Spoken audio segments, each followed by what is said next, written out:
काँग्रेसचे प्रदेशाध्यक्ष हर्षवर्धन सकपाळ आपल्या बरोबर आहेत। हर्षवर्धन सकपाळ जी आज तुम्ही आंदोलन करताय, खरं तर मेलोडी वाटप तुम्ही करताय। महाराष्ट्राचे मुख्यमंत्री डिझेल टंचाई नाही सांगतात आणि महाराष्ट्रात डिझेल मिळत नाही, म्हणजे हे महाराष्ट्राला दिलेले चॉकलेट आहे।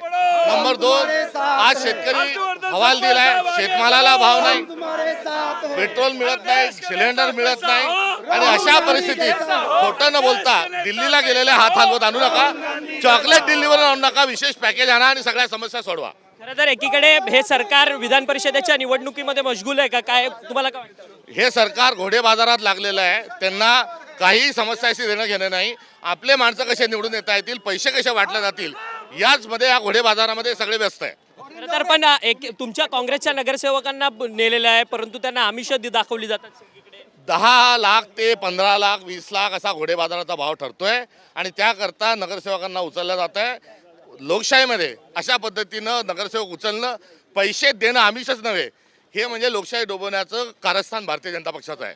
खरं तर आपण पाहिलं तर हर्षवर्धन सकपाळ जे आहेत ते या ठिकाणी त्यांच्या नेतृत्वात आंदोलन होताना पाहायला मिळतंय। मेलोडी चॉकलेट देत हे आंदोलन जे आहे ते हर्षवर्धन सकपाळ यांच्या नेतृत्वात झालं।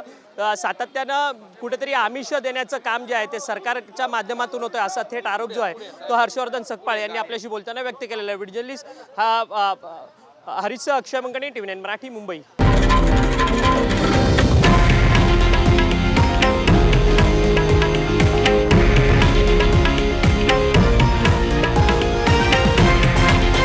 हे आहे देशातील नंबर 1 न्यूज नेटवर्क आणि आपण पाहत आहात TV9 मराठी, एकमेव।